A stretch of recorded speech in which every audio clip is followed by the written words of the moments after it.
boa noite, prazer em revê-los. Fico feliz que esteja aqui conosco. Agora sim, professor. Agora estou E lhe aí, vendo. Me estamos? ouve bem? Tudo Tudo bem? bem? Consegue me ouvir bem, professor? Tranquilo. Ai, que maravilha. Também consigo vê-lo e ouvi-lo bem. Agora podemos dar continuidade. Professor, Vamos primeiro eu quero agradecer pelo seu aceite, né, por estar aqui conosco, ser disponível para conversarmos um pouquinho de um tema que creio que muitas pessoas gostam, né? Muitas pessoas mesmo, que é relacionado a vinhos. E hoje vamos falar um pouquinho sobre o enoturismo, o processo de sustentabilidade, entender um pouco mais. E enquanto isso, estão entrando alguns amigos. Entrou aqui a pessoa que eu digo que é mais bonita que existe, que é a Kalima, né? Que é minha filha. Entrou Ah, o é? Leandro, o Izzy, e diversos amigos aqui estão entrando conosco.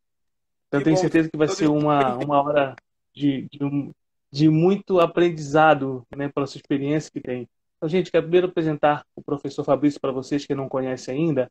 O professor Fabrício, ele é turismólogo de formação e também é bacharel em Direito. Ele tem uma especialização em gerência, né, que é voltada a marketing e negócios. Ele é mestre em turismo e hotelaria e é doutor em engenharia de produção pela Unicinos. E o melhor de tudo que eu considero agora, ele é um sommelier profissional, né, que é formado pela Associação Pois Brasileira é, de a cereja do Sommeliers bolo. do Rio É a Grande, cereja do bolo. né? É a cereja do bolo. Santa Catarina. Tem diversos artigos publicados em eventos e principalmente também em periódicos nacionais e internacionais científicos e certamente tem muito a contribuir conosco. Então, já vamos conversar, né, sobre essa questão do enoturismo, questão do vinho no Brasil, essa própria história. O professor vai passar um panorama para nós muito interessante. E lembrando que vocês podem mandar as suas perguntas.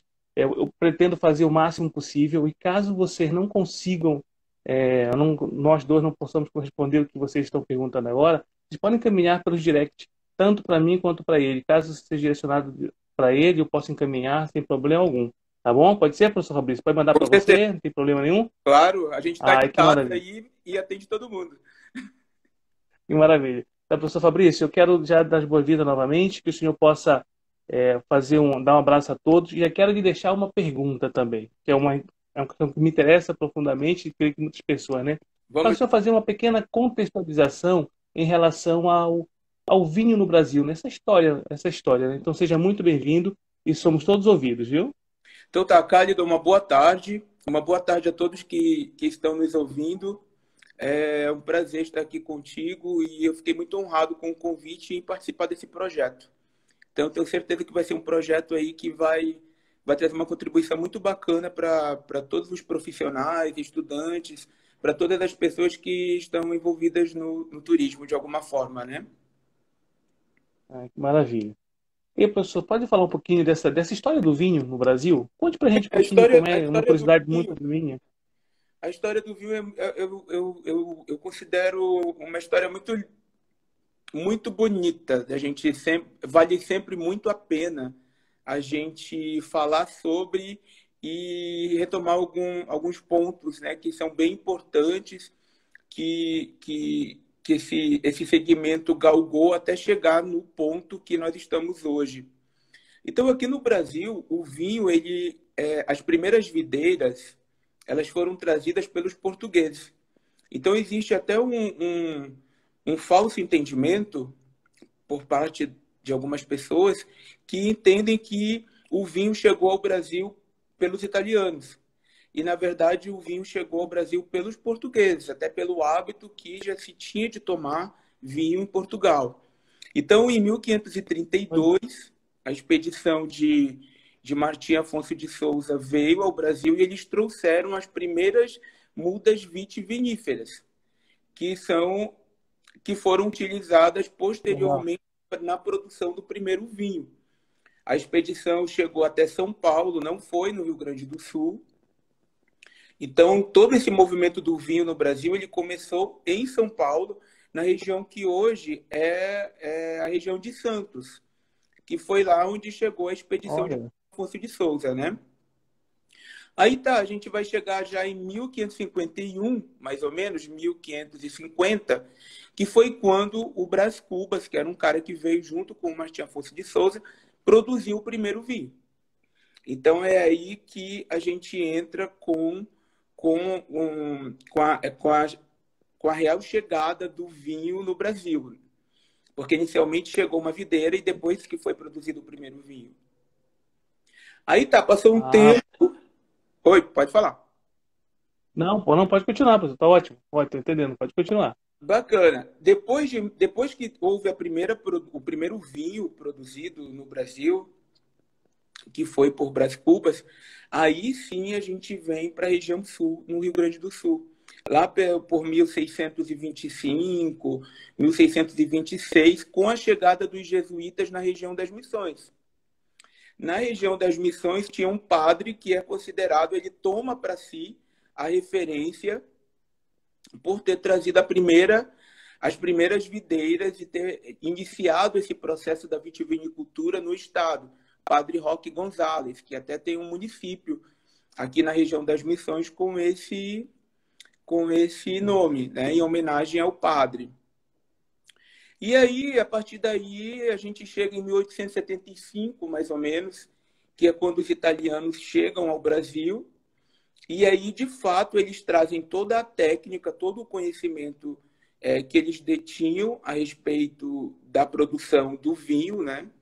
E conseguem, de fato, estabelecer o início da vitivinicultura no Brasil. É uma produção mais técnica, vamos dizer assim, mais profissional, entende?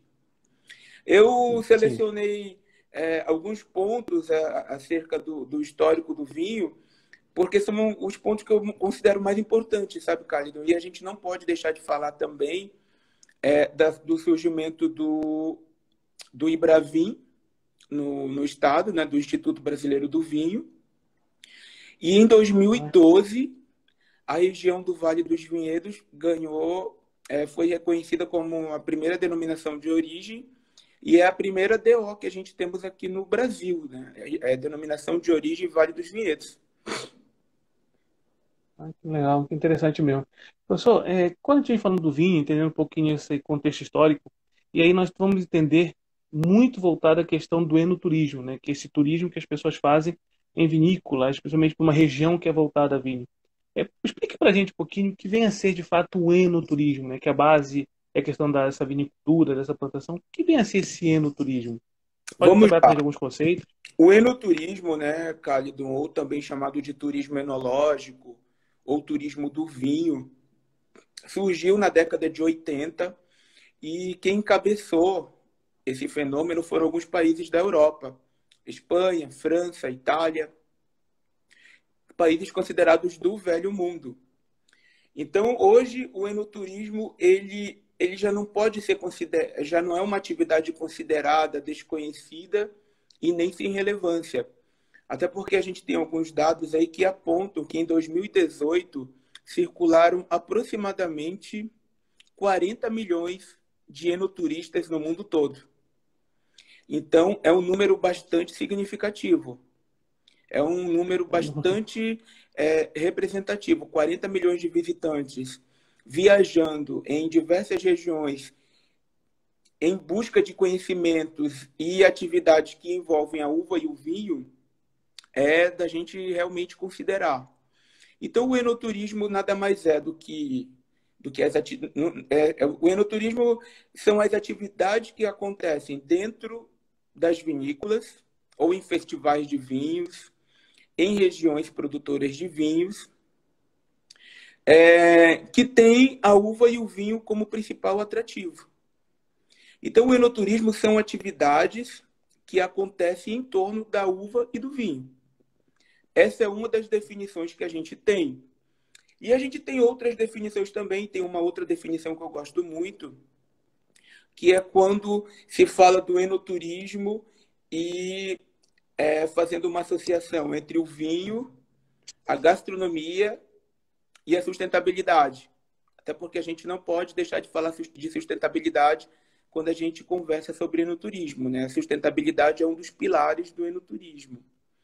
Então, o enoturismo são todas as atividades que acontecem em regiões vitivinícolas e as pessoas podem ir para degustar vinhos, para participar de festivais, para comprar vinhos, para participar de atividades lá nos parreirais. Ou seja, são todas essas atividades que têm o vinho e a uva como principais atrativos. Ai, que legal, que legal. Vou aproveitar aqui, professor, já colocar umas pessoas que estão fazendo umas perguntas e algumas colocações, principalmente que é a pergunta seguinte que eu faria em relação às regiões, né?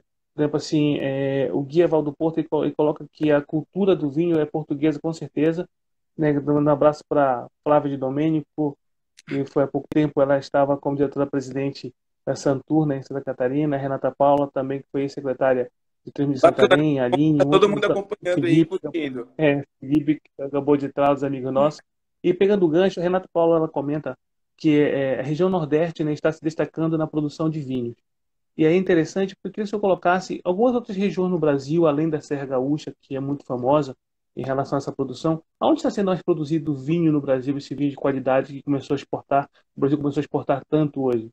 Bacana, Cálido. Antigamente, né, algum tempo atrás, quando a gente falava de vinho, automaticamente a nossa referência era a região sul, estado do Rio Grande do Sul. Mas hoje nós temos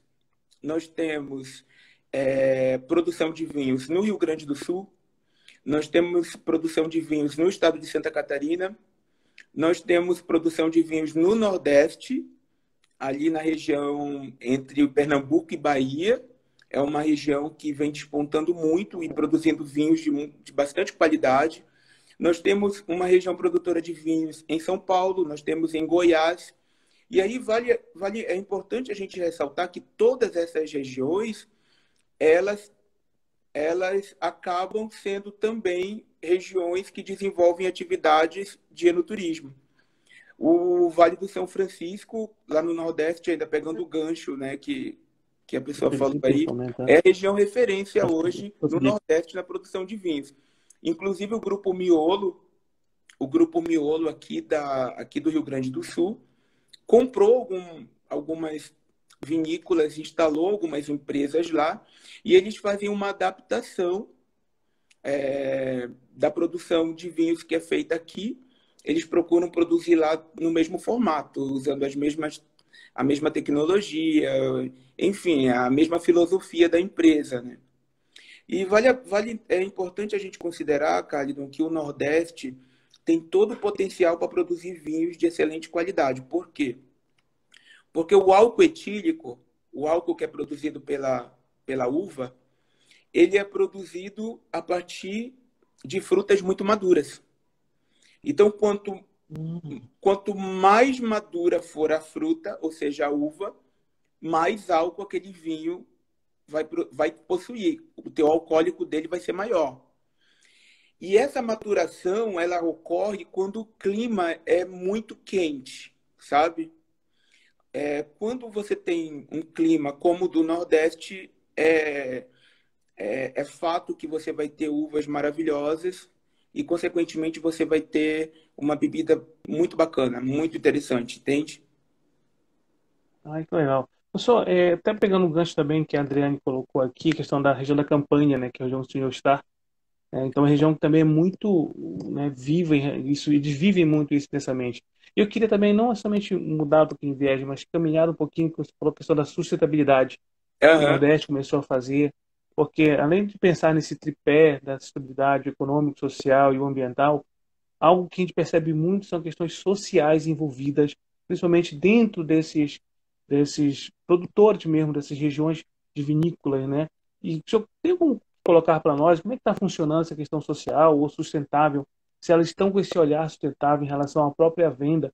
Porque eu li nas suas pesquisas que o senhor tem falado muito a questão dessa sustentabilidade, com os 7 pilares, acrescentando mais um pilar, e entendendo que se o gestor perceber que essa sustentabilidade de fato existia ali dentro, as pessoas começarão muito mais até buscar esses vinhos que ali são consumidos e praticar esse enoturismo. Bacana. Então vamos lá. Primeiro ponto, a região da Campanha. A região da Campanha hoje, Cálidon, é a segunda maior região produtora de vinhos do estado e a segunda maior região produtora de vinhos do Brasil. Inclusive, várias empresas que possuem vinícolas na região da Serra, hoje também já possuem vinícolas na região da Campanha. Então, é uma região, como eu te falei, quando o clima é muito favorável, não tem erro. Só se o enólogo fizer uma bobagem muito grande. porque eles têm tudo para produzir vinhos de excelente qualidade. O clima da região da Campanha é muito favorável. É muito quente à noite, muito quente durante o dia. O inverno muito rigoroso. Então já tem já tem um contraste aí. Então a Campanha tem tudo para produzir vinhos de excelente qualidade. E as castas que mais se desenvolveram na região da Campanha foram as castas de origem europeia. Então, a região da Campanha tem a cidade de Santana do Livramento, que tem várias vinícolas que produzem vinhos muito bons. Tem a cidade de Dom Pedrito, que é uma referência pela vinícola Guatambu. A vinícola Guatambu, ela virou referência, eu não vou dizer no mundo todo, que seria muita ousadia da minha parte, mas na América Latina, sim. A vinícola Guatambu, ela tem um apelo sustentável muito grande. A primeira vinícola da América Latina a funcionar de forma 100% com energia solar. Então, hoje, o apelo sustentável da vinícola Guatambu é muito grande. E aí a gente consegue vislumbrar exatamente o que a teoria traz sobre o enoturismo. O enoturismo ele contribui diretamente hoje com o desenvolvimento de localidades com potencial turístico ou não. Então, Dom Pedrito não é uma cidade com potencial turístico. Mas a vinícola Guatambu faz com que aquela localidade se torne atrativa para algumas pessoas. Então, tem muitas pessoas que fazem uma viagem longa, né? Uma viagem... a Dom Pedrito está mais ou menos uns 600 quilômetros de Porto Alegre, mas você tem quem quer faz essa viagem para conhecer a vinícola que funciona de forma 100% com energia solar, né? E então era isso. A região da Campanha hoje também já tem um pedido de indicação geográfica protocolado junto ao Inmetro, porque eles estão buscando uma indicação geográfica para a produção de vinhos finos. Então é uma região muito próspera, é uma região que ainda precisa de muita pesquisa. Então o pessoal que está assistindo aí, que está participando da nossa live, que faz doutorado, mestrado, uma dica que eu dou para vocês: a região da Campanha precisa de pesquisas de ponta, pesquisas qualificadas e pesquisas que venham a contribuir com o enoturismo no Brasil. A gente entrou no ponto que a gente vem, desde a primeira live nossa, a gente vem comentando isso, que é essa proximidade, essa aproximação que queremos ter e de fato que possa haver entre a academia e o mercado. É entender que as soluções de muitas questões que são colocadas pelo mercado estão dentro da academia. E a academia também demonstrar para o mercado que ela está encontrando soluções para determinados, principalmente determinadas práticas que são existentes. Quando a gente, eu quero dar uma coisa até muito prática agora que você perguntou, professor, que eu falou, que isso é até uma curiosidade, né? A questão dos vinhos, até bebendo um vinho maravilhoso. Quando a gente fala a questão de vinho finos, né? Dos vinhos finos. Qual a diferença dos vinhos finos para os vinhos de mesa? Né? Porque pensar assim, essa própria fabricação em relação... Porque quando a gente vai para fazer, digamos, rotas dos vinhos, fazer esses passeios, seja no sul do Brasil, seja no Nordeste, hoje que está começando a se consolidar, mas também no Sudeste do Brasil, qual é a diferença entre vinhos finos e vinho de mesa? Tá, vamos lá, Cálido. De acordo com os dados do Embravin, o ano de 2018, até porque ainda não saíram os dados de 2018.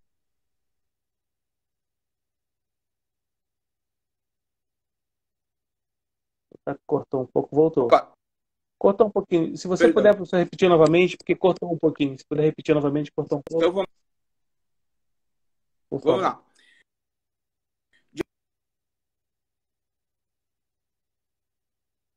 Os dados do Embravin, né, que é o Instituto Brasileiro do Vinho, até o ano de 2018, ainda o Brasil, o estado do Rio Grande do Sul, de litros de vinhos. Dentro desses números, a gente tem vinhos finos e vinhos de mesa. Então, o que seria um, qual que seria outro, respondendo a tua pergunta? Os vinhos finos, eles são os vinhos que são produzidos a partir da utilização das uvas vitis vinífera. Então, são essas uvas que a gente conhece, que são bem famosas. Malbec, Taná, Cabernet Sauvignon. São todas essas uvas que a gente, em geral, a gente costuma ver no rótulo dos vinhos, tá? E os vinhos de mesa, eles são produzidos a partir de uma outra uva, de um outro tipo de uva, que são as uvas de mesa. Elas não servem para produzir vinhos finos, elas servem para produzir vinhos de mesa e para consumo doméstico, que é como... Aí eu vou te dar um exemplo, Sim. Bordeaux, Isabel e outras uvas que são para fazer suco e para o consumo doméstico. Essa seria a diferença entre os Inclusive, vinhos finos e os vinhos de mesa. inclusive, já que falou um pouquinho desses vinhos de mesa, né, nós temos a Adriane, ela fala aqui em relação a esses, aos melhores vinhos, né, da Cala, acho que é chileno, não tem, creio que seja isso, Cala, que é um vinho chileno, ótimo. E a Alê Santiago, ela pergunta, professor Fabrício, na sua opinião, qual o melhor vinho brasileiro? Na sua Oi, opinião, qual Alessandra, seria tudo o bem? melhor vinho brasileiro? Bem-vinda, minha querida. Obrigado pela tua participação. Alessandra, eu costumo dizer que o melhor vinho é aquele que a gente gosta. Essa pergunta eu costumo sempre responder dessa forma, que o melhor vinho é aquele que a gente gosta de tomar ou na nossa casa ou sentar com. Mas hoje o que eu tenho para dizer sobre essa questão do melhor vinho é que a gente tem muitos vinhos bons sendo produzidos no Brasil. Então eu queria levantar, sabe, Alessandra, a bandeira de valorização dos vinhos brasileiros, porque nós temos muita coisa boa hoje aqui no Brasil e, na maioria das vezes, a gente acaba dando uma certa preferência para rótulos internacionais e a gente não valoriza o produto que a gente tem aqui, que é muito bom e que é de muita qualidade. Eu tenho consumido, claro, consome muito vinho, mas agora vejo uma opinião assim em relação ao que o senhor mais gosta. Assim, quais vinhos que o senhor indicaria hoje, vinhos brasileiros? Então, se eu fosse consumir hoje, quais vinhos brasileiros poderia ser? Porque pensando nisso, é a questão do esse próprio enoturismo. Esses vinhos mais consumidos, eles estão em determinada região. Então, por ser determinada região, significa que talvez essas regiões sejam mais desenvolvidas, onde tenha talvez um fluxo muito maior em relação ao esse turismo, né? Então, na sua opinião, professor, quais desses vinhos e tem mais saída, ou então quais vocês preferem, em relação principalmente voltar a esse turismo? Depende muito, Cálido, de qual é o teu objetivo. Por exemplo, se você vai consumir vinhos para acompanhar, para comer, para tomar esse vinho comendo alguma coisa, tu vai ter que buscar um vinho que faça uma harmonização adequada. E aí a gente tem uma Mix. vasta, né? Tem assim uma tem para todos os gostos e bolsos, né? E hoje o que eu Também. posso te dizer sobre o que eu posso te dizer sobre os vinhos que estão em alta no Brasil são os espumantes. Hoje o Brasil ele fica atrás do Uruguai, do Chile e da Argentina na produção de espumantes apenas. Então, o Brasil está em quarto lugar na produção de espumantes na América do Sul. Agora, eu Olha, queria... agora, eu vou, já, sim, Pode desculpa, falar. pode repetir. Porque eu queria Eu... aproveitar esse gancho que o senhor está comentando em relação a esse espumante. Eu não posso perder a Olha, oportunidade, né? Porque nós temos, não é vinho, hein? Não é vinho, é suco. Porque se for vinho, eu não termino a olha, é live. suco. Então, principalmente essa questão de falar um pouquinho de espumantes, né? Por exemplo, a Renata Paula fala que se as aulas fossem de enologia durante o curso de turismo tivesse sido assim, talvez eu já apreciasse mais um bom vinho, né? Então, sinal que está interessante a questão do próprio conteúdo. Mas Que quando a gente bacana. pensa, por exemplo, espumante, né? O espumante no Brasil, o espumante. Nós sempre tínhamos uma questão da champanhe e o espumante. Explica essa diferença do que vem a ser a champanhe e o que é o espumante, e principalmente essa produção, porque o que você está tomando agora na verdade, é um suco. E pelos próprios dados, números que nós conseguimos colher, o suco, ele praticamente tem mais sendo importado do que o próprio vinho. Isso procede? É isso mesmo? Vamos lá. Primeiro, respondendo a tua pergunta sobre a diferença entre espumante e... Qual é? Espumante e champanhe, não é isso? Champanhe, champanhe. Tá. É. O champanhe Calidon, é um vinho produzido na região da Champagne, na França. A região da Champagne ela é uma denominação de origem. Então, para ser champanhe, tem que ser produzido lá na região da França, de preferência através do método tradicional e fazendo uso da uva Chardonnay. Então, seriam esses os pré-requisitos para ser considerado champanhe, né? O espumante é como é chamado aqui na América do Sul. E aqui na América do Sul a gente vai ter o espumante produzido através do método tradicional e o espumante produzido através do método Charmat. O método tradicional, ou também chamado de champenoise, ele foi criado na França e ele consiste em um método mais clássico, vamos dizer assim, tá? O vinho passa por 2 fermentações, sendo que a primeira fermentação é a fermentação normal, que acontece com todo o vinho, e a segunda fermentação do espumante acontece na garrafa. Então, ele passa por 2 fermentações. A primeira fermentação, que ocorre mesmo com todos os vinhos, e a segunda fermentação ela acontece dentro da garrafa. E o outro método é o chamado Charmat, que é um método que produz vinhos em grande escala. Os vinhos acabam sendo mais baratos, porque são produzidos em grande escala. E as 2 fermentações acontecem dentro dos tanques de autoclave, aqueles tanques grandes que hoje a gente encontra nas vinícolas. E, professor, em relação a essa produção, que até a Jéssica comentou um pouco em relação do Vale dos Vinhedos, né? O Felipe está falando também que é uma questão muito de indicação geográfica, mas voltando só um pouquinho à questão, pelo esse dado que eu vi, né, em relação, porque pensando nesse enoturismo, nessa sustentabilidade, esse número que o suco de uva produzido até mesmo nos próprios vinhedos, eles são mais vendidos, às vezes mais exportados do que o próprio vinho, Então, em relação a número de quantidade. eu escolhi um suco para participar da live hoje. Suco lá é uma propaganda aqui para os meus amigos, né, da Vinícola Santini, dos meus amigos Douglas e Samuel. Então, aqui o suco de uva, que hoje é, para algumas vinícolas, o carro-chefe dos seus produtos. Então, a gente tem aqui no Brasil, isso eu identifiquei na minha pesquisa, na pesquisa da minha tese, que nós temos algumas vinícolas hoje no Brasil que vendem. Então, em especial, as cooperativas. As cooperativas produzem mais sucos do que vendem mais sucos do que vinhos. Inclusive, hoje, o nosso suco ele já está sendo exportado para os Estados Unidos, para o Canadá e até para o Japão, como é o caso da vinícola Garibaldi, que exporta para o Japão. Olha que legal. Então, isso aí ratifica, né, e ratifica a qualidade do nosso produto, dando uma valorização extra, né, um plus para esse produto.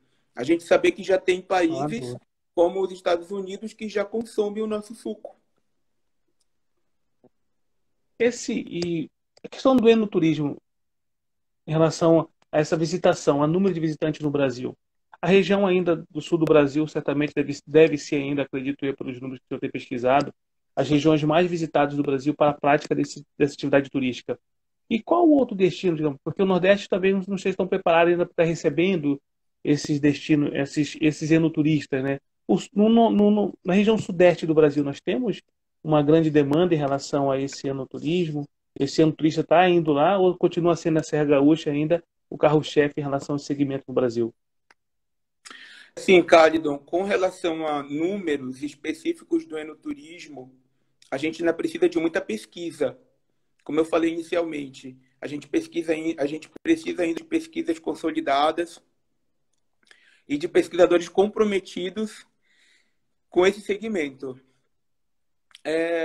Até 2018, nós tínhamos aproximadamente uma quantidade, números que sinalizavam para aproximadamente 1,5 milhão de enoturistas no Brasil, sendo que aqui no estado do Rio Grande do Sul teriam circulado por volta de 600 mil visitantes. Então, são esses os números que a gente tem Nossa, mais até o ano de consolidado. 2018. Isso aí. Agora, Tá. eu Aqui queria, aproveitar. eu queria aproveitar Sim, pode falar. a pergunta para falar sobre a questão de como que a sustentabilidade ela está atrelada às às rotas vinícolas, tá? Então, Legal, assim, legal. Calil, eu fiz a minha tese. A minha tese ela teve como o foco de pesquisa era saber, o foco da pesquisa principal era saber se os processos de gestão sustentáveis implantados por vinícolas da região da Campanha e da região da Serra, eles se convertiam em competitividade para essas empresas. Então, será que a sustentabilidade que a vinícola A, que a vinícola B vem realizando se converte em sustentabilidade e se estas práticas elas eram reconhecidas pelos consumidores como fator de competitividade? Então, eu fiz uma pesquisa na região da Serra com seis vinícolas e na região da Campanha com quatro. Foram 10 empresas no total. E eu tive dois resultados. Então, eu vi o resultado da pesquisa junto aos empresários sinalizou para, para uma situação que me chamou até um pouco a atenção, né? Porque para os empresários, as práticas de sustentabilidade elas não se convertem em novidade. Eles reconhecem a importância, eles reconhecem que hoje a indústria vitivinícola, assim como o enoturismo, não estão a sustentabilidade é um caminho sem volta, não dá para tem, mas eles não conseguem realizar competitividade. É diferente dos resultados que eu tive junto ao grupo de consumidores. Junto aos consumidores, ele habilidade como fator de competitividade. Bem interessante isso. Então, para empresários, Nossa, não. bem. Para consumidores, sim. Entendeu? Os empresários não estão percebendo isso, né? Para empresários, não. Para consumidores, sim. É o que eu percebi, e é um outro achado da minha tese. Muitos empresários não sabem o que é sustentabilidade. Entende? Não se tem Entendi. conhecimento do Claro. conceito de sustentabilidade. Uma outra situação que eu identifiquei é que as empresas que possuem profissionais com formação adequada, com formação direcionada para aquelas áreas específicas às quais aqueles colaboradores foram contratados, elas trabalham de uma forma. E naquelas empresas que têm uma espécie de faz tudo, sabe? Eu chuto, aparo no gol, faço a torcida, faço a animação, o negócio é meio diferente, sabe? Entendi. Então, nós temos vinícolas que trabalham de forma muito correta, muito séria, profissionais formados em marketing, no setor de marketing, profissionais formados em turismo à frente do setor de enoturismo da empresa. Eu não tenho um cara formado em enologia tudo bem, mas eu não tenho um cara formado em educação física tomando conta do turismo da empresa, entende? Então, as empresas que eu observei que possuem profissionais e que esses profissionais eles estão de acordo com a sua formação, o trabalho é muito diferente.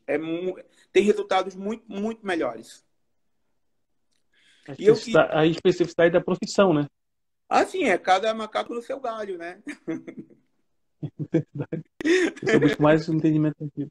E eu quero pegar, então, aproveitar um pouquinho, que a professora Jéssica, ela fez uma pergunta aqui, a Jéssica, ela fala assim, o que você acha que o Brasil precisa fazer para ser reconhecido como destino de enoturismo? O que acredita que precisa mais? Conversamos um pouquinho sobre, principalmente, esse processo sustentável, que o enoturista consegue procurar muito mais por regiões assim, que perceba isso dentro das próprias vinícolas, né? Talvez o próprio gestor não tenha esse entendimento tão claro do que vem a ser essa própria sustentabilidade, então investir mais nisso para que atraia esse turista, porque talvez a produção dele não seja voltada em relação a atrair esse enoturista, talvez seja apenas de venda mesmo, né? De consumo muito maior. Só que o que, que o senhor acredita, então, que deva ser feito hoje no Brasil para atrair mais para ser um destino reconhecido como um destino enoturístico do Brasil? É a professora Enoturístico do Jéssica? Brasil. É a professora Jéssica? Isso. É, a Jéssica. Uma Vamos apreciadora de responder para a vinho, né? professora Jéssica. Cálido, eu acredito o seguinte, isso é um posicionamento meu, tá? Eu entendo que o enoturismo ele se desenvolve no Brasil na medida em que o nosso vinho é reconhecido lá fora. Então, na medida em que o nosso vinho ele ganha reconhecimento e ele é visto como um produto de qualidade, o enoturismo acontece automaticamente, porque você quer conhecer a vinícola, você quer conhecer a região que produz o teu vinho favorito, entendeu? Então, acho que o primeiro ponto é a questão da valorização do produto brasileiro. Hoje eu defendo e levanto a bandeira de valorização do nosso produto. Tudo bem que a gente sabe que o vinho brasileiro ele às vezes ele compete de uma forma desleal com os vinhos argentinos e chilenos que entram aqui no Brasil, que entram sem pagar imposto nenhum, e a carga tributária do vinho brasileiro às vezes chega a 30%, mais ou menos. Mas é importante que a gente tenha essa consciência e que a gente valorize o nosso produto. E segundo ponto que eu acho que é muito importante para que o enoturismo aconteça é, é que quando você pense em enoturismo, você não pense só em uma taça de vinho ou em uma garrafa de vinho. O enoturismo é muito mais do que uma taça de vinho. Eu costumo dizer que você tem a taça e ali dentro da taça você tem o trabalho dos produtores, você tem o trabalho dos agricultores, você tem o trabalho dos empresários, você tem toda uma cadeia ali. E por fora, você tem uma outra cadeia. Você tem os profissionais do turismo especificamente, você tem os profissionais da hotelaria, você tem os profissionais da gastronomia, e é como se fosse uma engrenagem. Toda essa engrenagem tem que funcionar de uma forma adequada e funcional dentro do território. Qual é esse território? O território de produção do vinho. Então, quando você olha o enoturismo, ele tem os dois lados. Ele tem o que está dentro e o que está fora da taça. Então, você tem que ter essa consciência que é uma engrenagem que tem que funcionar. Então, se essa engrenagem não funcionar, se eu não tiver um território para essa engrenagem funcionar adequadamente, porque é uma cadeia, né? Uma cadeia produtiva, a cadeia produtiva do vinho. Então, se essa cadeia não funcionar de forma adequada, eu não vou conseguir chegar ao meu objetivo, que é o desenvolvimento adequado de práticas enoturísticas. Ah, que legal, que legal.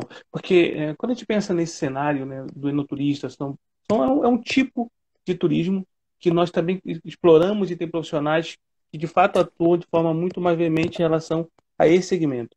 Inclusive, a Isa Avelar, ela comenta que em relação de não ter uma disciplina, né, de enologia, ou então assim, algo que faz de fato sobre esse segmento, sobre se fazer turismo relacionado a quem é esse turista, conhecer perfil, entender aonde faz, no curso da UFMA. Isso é uma realidade muito também de Brasil, né? Tem curso no Brasil que até algumas tipologias, ainda mais hoje em dia, as tipologias mudam o tempo todo tempo surge uma nova, todo tempo surgem novos estudos, novas descobertas. Sim, E isso é que é interessante também entender esse processo do turismo. Você falou algo que eu acredito que seja muito imprescindível em relação a essa própria cadeia, esse funcionamento dela, né? Essa engrenagem funcionar.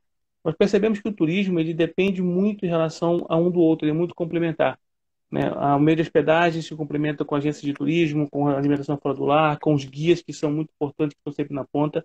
E quando a gente percebe isso, os próprios profissionais do turismo, o senhor consegue acreditar que eles de fato absorvem isso, estão mais engajados em relação ao enoturista na região que você pesquisou? Tem basicamente aí profissionais que atuam fortalecendo essa atividade turística na região, a questão do enoturismo? é assim, ó, eu posso te falar, tá me ouvindo? Tá travando, eu estou ouvindo bem, mas está travando um pouco a imagem. Não sei se todo mundo está tá ouvindo, conseguindo ouvir. Agora travou um pouco. Voltou. Pronto, voltou. Eu não consigo ouvi-lo, professor. Não estou conseguindo ouvi-lo. Está conseguindo me ouvir? Não estou ouvindo você, professor. Consegue me ouvir? Fabrício? Acho que não consegue ouvir. Está travando para vocês? A Adriane falou que está travando. Para vocês está travando ou não? Como é que está? Eu não consigo.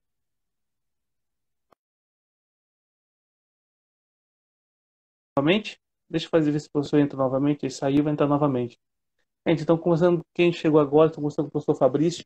Ele tem uma larga experiência e a sua pesquisa, principalmente voltada à sua tese, é a questão do enoturismo, como é que ela ocorre no Brasil, como é que ela vem sendo desenvolvida na região que ele vem atuando, e principalmente apresentando para nós alguns dados em relação à sustentabilidade, em relação aos processos de entender essa cadeia produtiva como é que é do enoturismo. Ele também, por ser um sommelier, né, é um degustador de vinhos e tem esse pensamento cada vez melhor relacionado ao que é esse enoturismo. Consegue me ouvir, professor, agora? Oi, tá me ouvindo? Agora estou. Perfeitamente agora. Então tá. Como que você voltou? Voltou Vamos lá então. perfeitamente. Tu pode repetir a tua pergunta? Sim, professor, foi em relação aos profissionais de turismo que estão atuando na região. Se eles se apropriam de fato, se eles têm esse conhecimento e fortalece também essa cadeia produtiva do turismo aí, relacionado a essa atividade do turismo. Você consegue perceber isso na sua região? É assim, Calidon, eu vi duas realidades, tá? Então, na região da campanha, eu encontrei uma realidade. E na região da Serra, eu encontrei outra.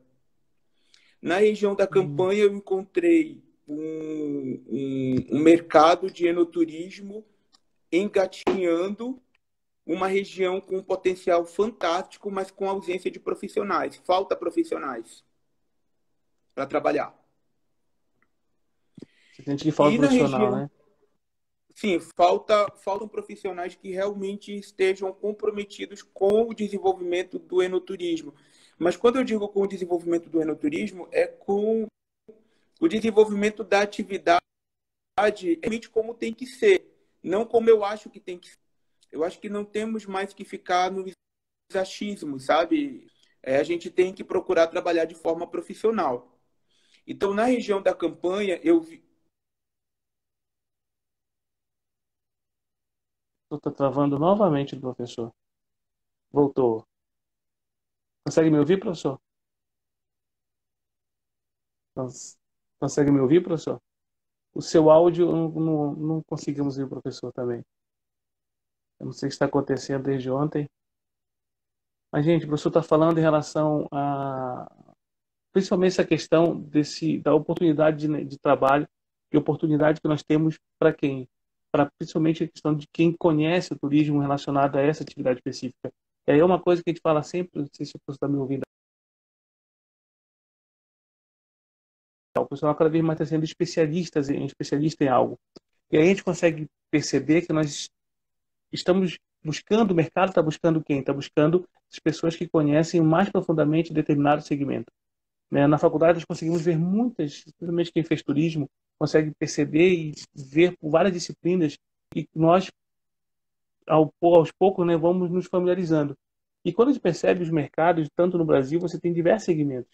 E quanto você se apropria cada vez mais desse conhecimento a alguma atividade específica, é muito mais fácil você ter esse envolvimento e muito melhor você, de fato, ter essa oportunidade de negócio.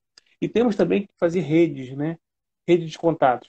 Imagina, o professor está lá no Rio Grande do Sul, estou aqui na Amapá, que é uma conexão que nós fazemos. Vamos fazer uma conexão com Orlando, anteriormente com Santa Catarina, agora uma conexão com o professor aqui na Amapá e Macapá, com o professor lá no Rio Grande do Sul, em São Borja. Então, essa conexão e essa rede é necessário que nós possamos fazer cada vez mais. Porque às vezes surgem oportunidades de empregos, de negócios, muitas soluções que nós não conseguimos abraçar porque a gente não sabe onde está. Então, é muito importante termos esse envolvimento, termos esses contatos, para que cada vez mais possamos estar juntos, né, e possamos fazer esse turismo desenvolver dentro do nosso Brasil. Professor, consegue nos ouvir agora? Sim, vou responder a tua pergunta, continuar respondendo. Por favor. Então, na região da campanha, precisamos de mais profissionais com conhecimento em enoturismo, tá?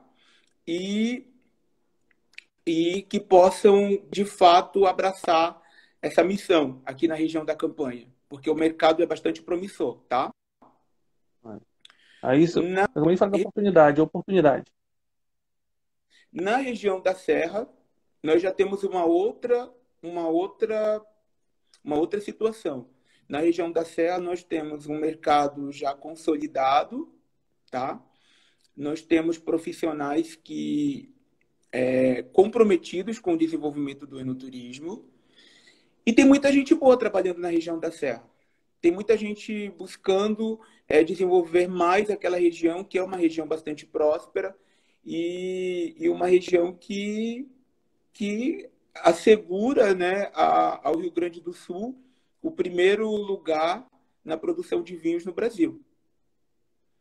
Eu queria, Cali, não te falar a respeito e comentar com o pessoal que tá ouvindo a gente sobre as práticas de sustentabilidade que eu consegui identificar nessas empresas, que eu acho bem importante Fique à vontade.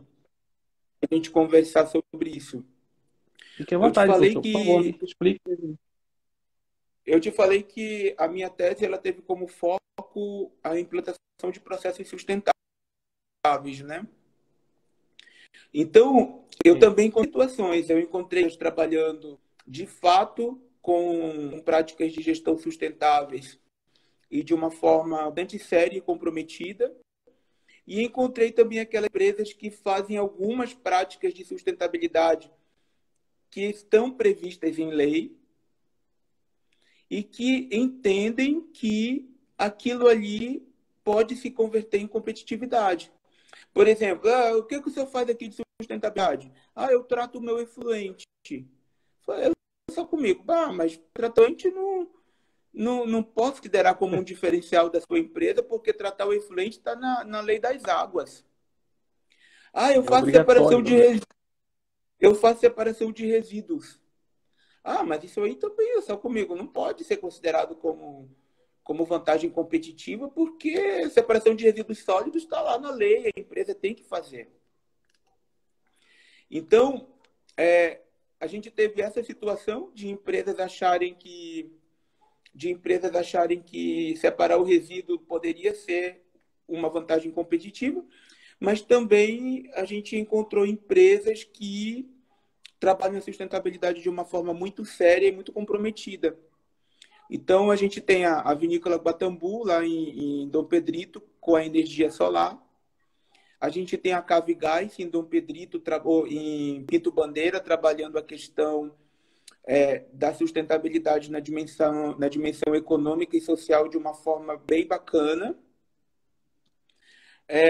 A gente tem a família Mariani, em Garibaldi, com agroecologia, produção de sucos, vinhos, geleias, todos esses produtos sendo disponibilizados no mercado na versão orgânica, até porque o Rio Grande do Sul hoje também é o maior produtor de uvas orgânicas do Brasil.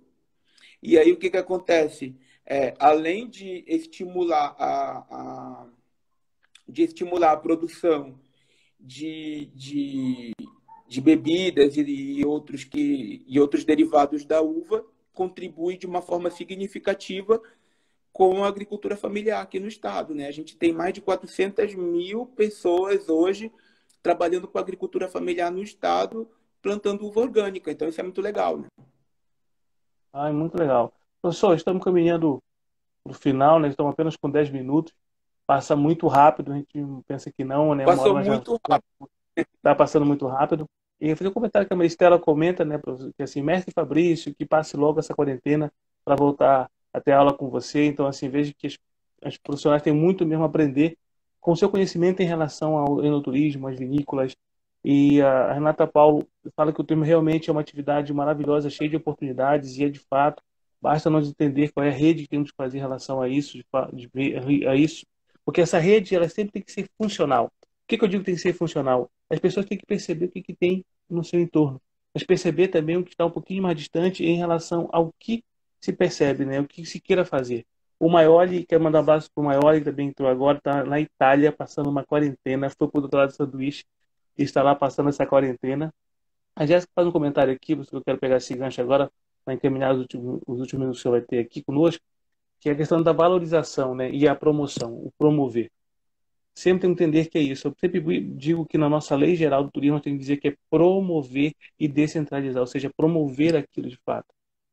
E essa promoção, as pessoas não estão nos ouvindo. Está ouvindo, professor? Voltou? Não estou lhe ouvindo, professor. Pois sempre no final está acontecendo isso, não consigo lhe ouvir. Eu queria que o professor falasse agora a questão dessa promoção em relação ao que tem desses destinos turísticos e dessas atividades turísticas. Quando nós pensamos, uma coisa que eu sempre digo são as cartilhas que eram feitas pelo Ministério do Turismo. Antes o Ministério do Turismo fazia muito cartilhas, que essas cartilhas eram o quê? Eram cartilhas que falavam sobre atividades turísticas específicas. Mas como era feita essa promoção então dessa atividade? As pessoas conhecem a atividade, entendem a atividade, mas talvez não promovem. Você imagina, tem uma região aqui, como estou falando, região da Campanha, é uma região incrível em relação a essa atividade turística, Vale dos Vinhedos, o Nordeste produzindo, o Sudeste produzindo. E como é essa promoção de venda desse ano turista? Como é a produção de venda desse próprio turismo? Mas o professor Volte, que eu queria que ele fizesse as considerações finais dele e deixar alguns contatos que vocês queiram fazer com ele, tentando muito ver se ele consegue voltar aqui. Essas são coisas até que não tem essas questões de sempre nas horas principais de deixar alguns comentários de fora. Então, aguardando o professor entrar aqui, acho que ele vai entrar para fazer suas considerações finais. Mas desde já quero agradecer a vocês por o seguinte, a presença de vocês é muito importante porque somos todos do turismo, somos todos buscando o turismo de alguma forma. E esse é um projeto para a gente. É um projeto que nós falamos que o assunto é turismo, então é um projeto em que nós queremos desenvolver a atividade turística nos seus mais diversos segmentos. Então nós teremos de segunda a sexta, sempre às 18 horas, encontros com profissionais, tanto da academia, como do setor privado, como do setor público, para discutirmos essas questões do turismo. São diversos segmentos e são diversas profissionais que de fato têm a contribuir. São profissionais muito gabaritados desse Brasil inteiro. Teremos também um professor espanhol que estará conosco daqui a 2 semanas, e assim continuar nossas lives, e um professor também de Portugal que vem falar sobre governança, sobre turismo inteligente. E eu aguardo você na segunda-feira, que o professor não consegue voltar, então quero deixar um grande abraço a vocês. Muito obrigado pela companhia. Na segunda-feira vamos estar entrevistando e conversando aqui com o diretor de relacionamento do Sebrae São Paulo, e tem uma larga experiência, tanto na hotelaria, mas principalmente no relacionamento. Gente, muito obrigado, agradeço novamente a participação de todos. E lembrando que todos os vídeos que são feitos aqui vai subir para o YouTube, no canal Calidon Costa, o assunto é turismo. Então, quem não conseguir, nesse momento, né, fazer as perguntas, ou então assistir, você pode repassar para os colegas que estão lá no canal. Grande abraço, gente, até a próxima, tá? Se cuidem. Um abraço à companhia de todos. Muito obrigado.